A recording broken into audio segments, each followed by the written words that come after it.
안녕하세요. 행운아입니다. 앞의 강의에 이어서 계절 기준으로 일간에 따른 사주 해석에 대해서 조금 더 나가 보도록 하겠습니다. 앞의 강의에서 여름, 겨울 조건의 일간을 예로 들었으니 이번에 봄, 가을 조건의 일간으로 예를 들어보겠습니다. 인월, 묘월, 진월에 태어난 간목 또는 을목일간 사주와 인월, 묘월, 진월에 태어난 경금 또는 신금일간 사주를 비교해보면 어떤 점을 알 수 있을까요? 인월, 묘월, 진월은 봄이고 봄에 태어난 목의 기운은 자신의 계절에 제대로 힘을 받는 상황이니 그 목의 기운이 약할까요? 강할까요? 네, 당연히 강하다고 봐야겠죠. 반대로 같은 인월, 묘월, 진월에 태어난 금의 기운은 어떨까요? 금은 가을의 기운인데 봄에 태어난 가을의 기운이니 그 금의 기운은 약할까요? 강할까요? 당연히 약하다고 봐야 합니다. 그렇다면 이 두 사람은 어린 시절 어떤 삶을 살게 될까요? 추측해 보시죠.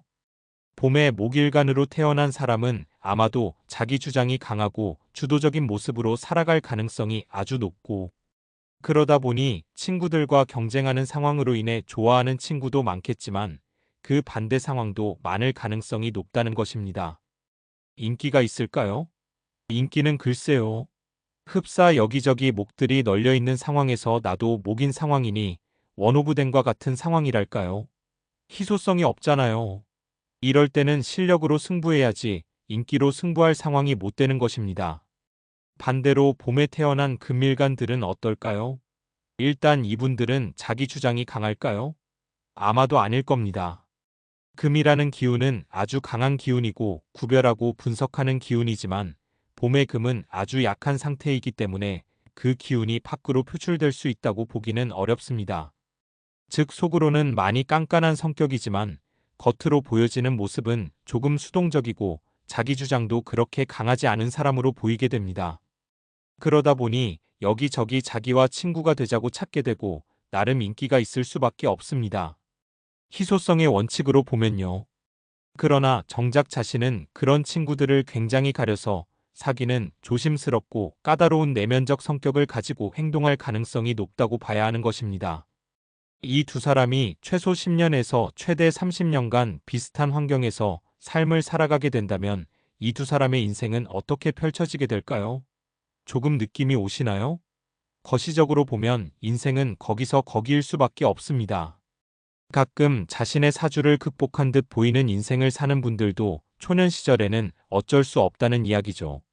일강에서도 말씀드렸듯이 3살 버릇 여든 간다는 속담이 그냥 나온 말은 아닐 것입니다. 사주팔자를 분석하고 공부하는데 가장 좋은 예제가 바로 자기 자신의 인생을 대입해서 해석해 보는 것입니다. 아, 내가 그래서 어린 시절이 그랬구나. 그리고 지금도 비슷한 거구나. 아, 근데 내가 극적으로 변하게 된 시점이 보니까 아, 대운이 바뀐 시점이구나. 단순히 대운이 바뀐 정도가 아니라 계절 자체가 바뀌었구나 등등 많은 부분을 캐치해 내실 수 있을 겁니다. 물론 재미로 생각해보면 하평충파해가 와서 어쩌고 저쩌고 원진살이니 역마살이니 반한살이니 홍염살이니 도화살이 있어서 어쩌고 하는 이야기가 재미가 있기는 한데 점점 공부를 해보면 할수록 그런 쪽을 너무 파다 보면 나랑은 잘 안 맞는데 뭐가 뭔지 잘 모르겠다는 생각이 많이 드실 수밖에 없으실 겁니다.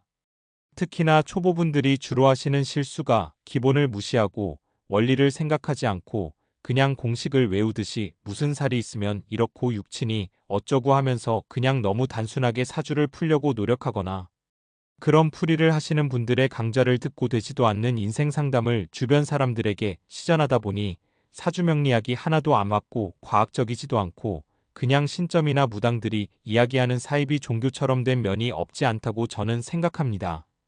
제 강의를 들으시는 분들께는 이런 실수를 가능하면 하지 않으시도록 정말 기본 원리에 충실한 접근으로 강좌를 만들어 보여드리기 위해 노력하겠습니다. 오늘 내용은 여기까지고요.